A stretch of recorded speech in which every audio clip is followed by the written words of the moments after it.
যে সমস্ত ছাত্রছাত্রীরা নতুন ক্লাসে উঠতে চলেছ, বছরের ফাইনাল টার্ম পরীক্ষা শেষ হয়ে গেছে, নতুন ক্লাস, নতুন পড়াশুনো,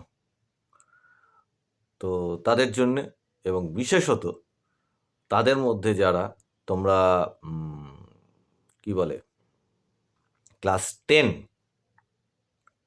মানে 9 থেকে 10-এ উঠছো, এবং যারা 11 থেকে এবার 12-এ উঠছো, তাদের জন্যে এটা স্পেশালভাবে এই ক্লাসটা নিচ্ছি।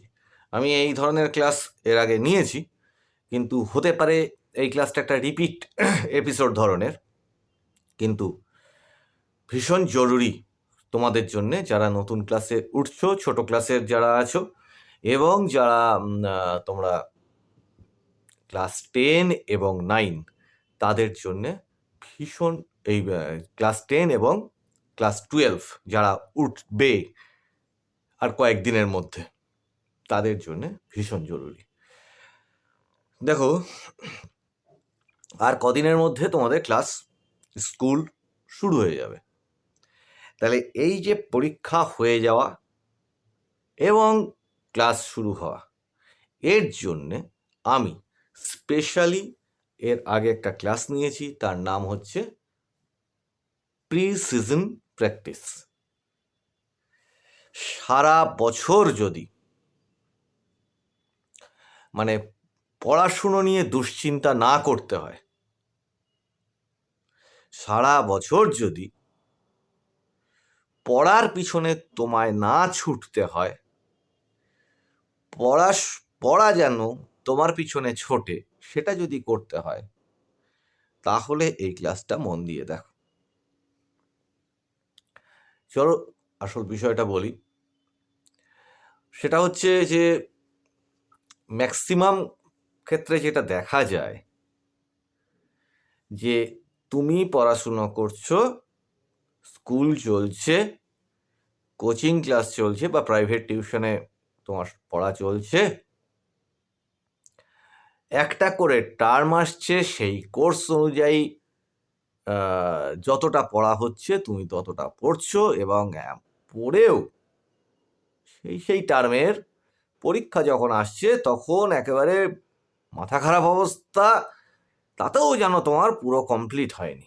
এরকম করে ফার্স্ট টার্ম যাবে, সেকেন্ড টার্ম যাবে, ফাইনাল টার্মে তথাইব চ অবস্থা, কোর্স শেষ হচ্ছে না, অথচ পরীক্ষা এসে গেছে।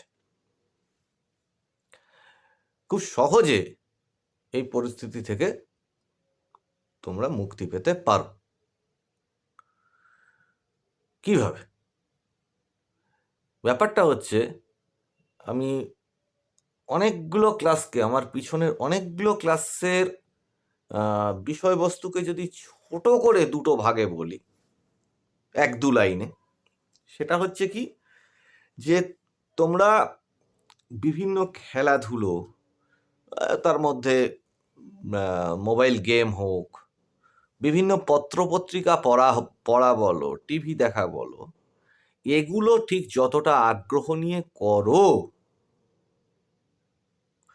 ছোটবেলা থেকে বিভিন্ন পরিবেশের কারণে, বিভিন্ন মানুষের বলা কথার কারণে তোমরা একটা ব্যাপারে আতঙ্কগ্রস্ত, যে ওটা ঠিক এই ধরনের আমাদের আনন্দের কাজ না। কোনটা?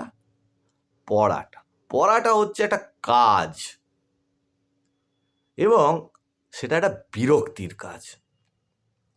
এই কনসেপ্ট যখন মাথার মধ্যে থেকে নিয়ে তুমি চলছো, সারা বছর তোমার মধ্যে একটাই জিনিস মনের মধ্যে খেলা করবে, সেক্ষেত্রে যে এই বিরক্তি, এই একটা যেন বন্দি দশা, এই একটা অসম্ভব মানে ভারী কাজ, এর থেকে আমার মুক্তি কোথায়? এর থেকে আমার মুক্তি কোথায়? আর এইটা যদি উল্টে গিয়ে এটা হয়ে দাঁড়ায়, আমি অন্যান্য ক্লাসগুলো তোমরা একটু দেখো, দেখলে এইটার সঙ্গে তোমাদের আরও সেটা সুবিধা হবে যে এর থেকে তুমি মুক্তি আর চাইবেই না। যেমন খেলার মাঠে বিকেলবেলা খেলতে গেছো, অন্ধকার অন্ধকার মতো হয়ে গেছে, তাও তোমার মনে হয় যে আর একটু আলো থাক, আমার আর একটু খেলতে ইচ্ছে করছে। হাতে ধরো নিয়ে গেম খেলছো, সেই গেমটা মনে হয় যেন যে কেউ বকাবকি করছে বা কিছু, ইস ছেড়ে দিতে হচ্ছে, আরো খানিকটা খেলতে পারলে ভালো হয়, এটাও তোমাদের সেরকম মনে হবে। কিন্তু সেখানে ভীষণ জরুরি, যদি পুরো 1 মাস না পাও, অন্তত পক্ষে 15টা দিন, 15 দিনের একটা বিশেষ শিডিউল বলতে পারো, একটা বিশেষ মিশন বলতে পারো, নিজেকে প্রতিজ্ঞা করে সেই জিনিসটা যদি করতে পারো, তবে তুমি অনেক রিল্যাক্স হয়ে যাবে। সেইটার জন্যে তুমি এবং তোমার অভিভাবকদের যৌথভাবে একটা কাজ করতে হবে। এই কাজটা, এই যে পরীক্ষাটা হয়ে যায়, 3rd টার্মের পরীক্ষা বলো বা ফাইনাল টার্মের পরীক্ষা বলো, ওই যে বলেছিলাম এতকাল ভেবেছিলে এটা একটা বন্দি দশা, বিরক্তিকর কাজ, পরিশ্রম, ক্লান্ত হয়ে যাচ্ছি, কবে মুক্তি, না পরীক্ষাটা লাস্ট দিন যে পরীক্ষা হয়ে গেল, ফাইনাল পরীক্ষাটার যে ক্লাসের, যেটা ফাইনাল টার্মের নতুন ক্লাসে ওঠার আগে যেদিন লাস্ট পরীক্ষাটা হয়ে গেল, সেদিন পরীক্ষার ঘন্টা পড়ার লাস্ট ঘন্টাটা পড়ার পরেই মনে হলো আমি একদম দারুণ ফ্রি হয়ে গেলাম। আবার এই বিরক্তিকর কাজটা আসবে কবে, যেদিন ক্লাসে উঠবো, নতুন ক্লাসে উঠবো, সেদিন থেকে আবার এই জটিল বিরক্তিকর কাজটা শুরু হবে। তো এই বিরক্তিকর কাজটা, এই জটিল বিরক্তিকর কাজটা যদি সবচেয়ে আনন্দের কাজে পরিণত করা যায়, তাহলে জীবনে আর কোনো সমস্যাই থাকে না। তা সেটা করতে গেলে তোমাদের যেমন তেমনি তোমাদের অভিভাবকদেরও কিছু ভূমিকা পালন করতে হবে। সেটা হচ্ছে এতদিন যেভাবে চলেছে যা কিছু, তার থেকে নিজেদের একটু পাল্টাতে হবে। আমি এটা বলছি না যে একটা বাড়িকে ভেঙে নতুন বাড়ি করে ফেলো, আমি এটা বলছি না সাইকেল ছেড়ে বাইকে চড়তে হবে, আমি এটা বলছি না সারা রাত্রির যাবৎ জেগে থাকতে হবে। যা যা চলছে তার মধ্যে সূক্ষ্ম কিছু পরিবর্তন আনতে হবে। সেই পরিবর্তনটার প্রথম পরিবর্তনটা হচ্ছে, 1 নম্বর পরিবর্তনটা হচ্ছে, এতদিন কি জানতে যে বই বেরোবে, নতুন ক্লাসে উঠবো, বই দেবে, বই বেরোবে, তারপর আমি পড়া শুরু করবো। না, এক্ষেত্রে তোমায় করতে হবে আজ, এখন, এক্ষুনি তোমাকে ওই যে ক্লাসটায় উঠতে চলেছো, ধরো 9-এ পড়ছিলে, পরীক্ষা হয়ে গেছে, 10-এ উঠবে, কি ধরো 7-এ পড়ছিলে, 8-এ উঠবে আর কদিন পর, পরীক্ষাটা হয়ে গেছে, কি 11-এ পড়ছিলে, এবার তুমি 12-এ উঠবে। ওই মানে আগের ক্লাসের, মানে সামনের ক্লাসের বই জোগাড় করে ফেলতে হবে, যেভাবে হোক জোগাড় করে ফেলতে হবে, এবং চেষ্টা করলে পারবে। এই বই জোগাড় করার ফলে এবার কি হবে, তোমায় তো স্কুল থেকে আবার বই দেবে। দেখো, পুরনো বই কিনতে পাওয়া যায়, তা তোমার স্কুল থেকে যখন বই দেবে সেটা ঠিক আছে, প্লাস হচ্ছে তোমাদের যে ক্লাসে নতুন বই কিনবে, ঠিক আছে, যে বুক লিস্ট দেবে যে অনুযায়ী, সে তো কিনবে, ঠিক আছে। কিন্তু ওই যে ক্লাসটা, সামনে যে ক্লাসটা রয়েছে, সেই ক্লাসের যে বইটা, মানে আগের যে তোমাদের থেকে 1 ক্লাস উঁচু যে ছেলেমেয়েরা পড়লো, তাদের বই কালেক্ট করো। সঙ্গে এটা বলে দিই, নিচু ক্লাসে যারা পড়ছো তাদের এই বই কিন্তু পিডিএফ আকারে পাওয়া যায়। মানে বোর্ডের যে ওয়েবসাইট আছে তাতে গেলে পিডিএফ আকারে এই বই পেতে পারো। আমি চেষ্টা করব এই ভিডিওতে হোক অথবা সামনের কোনো ক্লাসে এর লিঙ্কটাকে ডেসক্রিপশানে দিয়ে দিতে। তাহলে কি হচ্ছে, তোমার বই জোগাড় করতে কিন্তু প্রবলেমটা হলো না। চেষ্টা করো, খোঁজ নাও, খোঁজ নিলে পেয়ে যাবে। গার্জেনদেরও বলছি, আগের ক্লাসের যে সমস্ত ছাত্রছাত্রীরা আছে তাদের সঙ্গে বা তাদের বাড়িতে একটু যোগাযোগ করুন, নিশ্চয়ই পুরনো বই, মানে তাদের পড়া হয়ে যাওয়া বইটা নিশ্চয়ই পাবেন। এই বইটা কি হচ্ছে নিয়ে আসল কাজটা। এতদিন কি জানতে না, ওই বললাম যে ফাইনাল পরীক্ষার লাস্ট দিনের পরীক্ষা হয়ে গেছে মানে আমি স্বাধীন একদম। আমার এবার পায় কে, মানে অন্তত একটা মাস তো আমার কোনো দেখতে হবে না আর কিছু। বেড়াতে যাব, যা যা খেলাধুলো এই পরীক্ষার আগের, সারাদিন তো অত পড়াশুনো কে কজন করো আমার খুব ডাউট আছে, কিন্তু পরীক্ষার আগের এক মাস দায়ে পড়ে হলেও খুব চেপে চুপে পড়েছো টড়েছো, খুব ক্লান্ত হয়ে গেছে। এইবার এক মাস একেবারে যা খুশি করব, মানে যা খুশি করব মিন্স যা যা খেলার ইচ্ছা আছে, হই হই করার ইচ্ছা আছে, সব করব। করো। এইটা করলে তাহলে এতদিন যেভাবে চাপ নিয়ে পড়াশুনো করতে সারা বছর, আগামীতেও তাই করতে হবে। আর যদি আগামী মানে বছরটাতে, আগামী ক্লাসে যদি খুব রিল্যাক্সভাবে থাকতে চাও, সারা বছরের পড়াকে নিজেদের আয়ত্তের মধ্যে নিয়ে এগোতে চাও, তাহলে ফার্স্ট কাজ যেটা করো, পারলে এক মাস, এই সামনের এক মাস, কিচ্ছু না হলে 15 দিন, স্কুল খুলে গেছে ঠিক আছে, 15 দিন, 15 দিনের একটা বিশেষ কোর্স তোমায় করতে হবে। সেটা কি? অনেক কাজ বন্ধ রাখতে হবে। ও তুমি সারা বছর টুকটাক সেসব আনন্দ করো কোনে, কিন্তু এই সময় যেটা করতে হবে সেটা হচ্ছে এই এক একটা বইকে তোমার গল্পের বইয়ের মতো, সিনেমার মতো মনে করে জাস্ট পাতা উল্টে পড়ে ফেলতে হবে। কোনো মুখস্থ করার দরকার নেই। যা বুঝতে পারছো না ঠিক আছে, থাক ওইভাবে, পারলে একটা করে গোল দাগ দিয়ে রেখো তার পাশে, পড়ে যেভাবে হোক শেষ করতে হবে। তাহলে এক একটা বইয়ের পিছনে যদি 2 দিন করে দাও, পাতা উল্টে পড়ে চলে যাও, পাতাটা উল্টে পড়ে চলে যাও, তাতে কি আছে, যথেষ্ট করা যায়। একটা ভালো গল্পের বই পড়তে কতক্ষণ লাগে তোমাদের? ধরলে পড়া শেষ হয়ে যায়, কারণ গল্পটা ভালো লাগে তোমাদের। কার্টুনের বই হোক বা কিছু, গল্পের বই হোক, রহস্য উপন্যাস হোক, যাই হোক, এটার মধ্যেও সেই রকম আনন্দের জিনিস আছে। বাংলা, ইতিহাস, ভূগোল, নতুন নতুন ধরনের জিনিস জানার আছে। কেউ তোমায় নাম্বার পেতে বলছে না, কেউ এসে তোমার কান ধরছে না, কেউ তোমায় গালাগাল দিচ্ছে না, কেউ তোমার পড়া ধরছে না, কিচ্ছু করছে না। তুমি নিজে পড়ে মনটা আনন্দ করে নাও।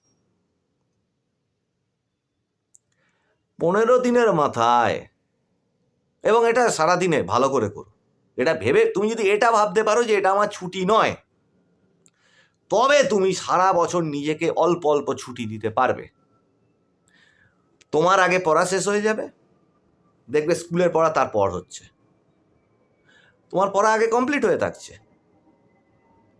এইবার সারা বছরে এর উপকারিতাটা পাবে। এর সঙ্গে দুটো কাজ করো, পারলে ওই বইয়ের মধ্যেকার বিজ্ঞানের ফর্মুলা, অঙ্কের ফর্মুলা, এগুলোকে একটা খাতার মধ্যে টুকে রাখো। বিজ্ঞানের খাতায় বিজ্ঞানের ফর্মুলার সংজ্ঞা টুকে নাও, ওই বইটার মধ্যে যে যেগুলো আছে দাগ দিয়ে, আমি অন্য ক্লাসে দেখিয়েছি কিভাবে করতে হবে, সেই অনুযায়ী টুকে নাও। অঙ্কের যে ফর্মুলা আছে সেগুলো টুকে নাও, মুখস্থ করতে হবে না, পরে করো সেটা। মুখস্থ করো, সেটাকে বোধে আনো, সেগুলো পরে হবে, আগে টুকে নাও যদি পারো, সময় পাও। নাহলে অন্তত পক্ষে ওটাকে রিভাইজ, মানে পুরো বইটাকে একবার পাতা উল্টে দেখের মধ্যে কি আছে, কোনটা কোনটা কোর্সে আছে, কি করতে হয়, কি ধরনের দেখতে জিনিসগুলোকে, এই পরিচয়টুকু হোক। আর তার সাথে যেটা করো, ওই যে ফর্মুলাগুলো যেমন লিখতে বলেছি, ইংরেজি গ্রামার, আমি সামনে কিন্তু ইংরেজির ক্লাস আবার শুরু করে দিচ্ছি, একদম মানে শুরু থেকে, প্রথম থেকে একদম গ্রামার শুরু করে দিচ্ছি।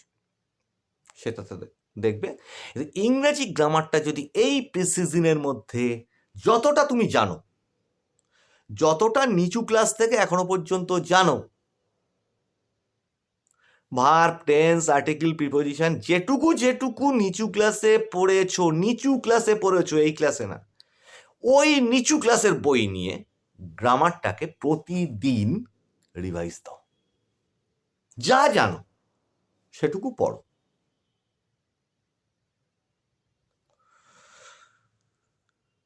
আজকে মনে হতে পারে যে এ তো আমাদের এর মতো, এই ব্যাপারটা তো আমরা ঠিক অ্যাডজাস্টেড ছিলাম না।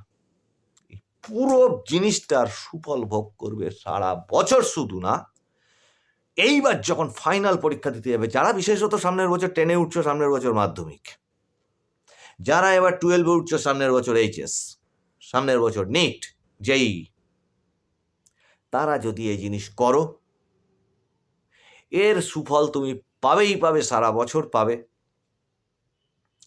এই ক্লাসের লাইকটা না হয় তুলে রেখে দাও, তখন দিও, চ্যালেঞ্জ করছি। তো এই ক্লাসটা আর বেশি লেন্দি করব না। সঙ্গে যেটা করো, নিজেদের শরীর স্বাস্থ্যের দিকে নজর দাও।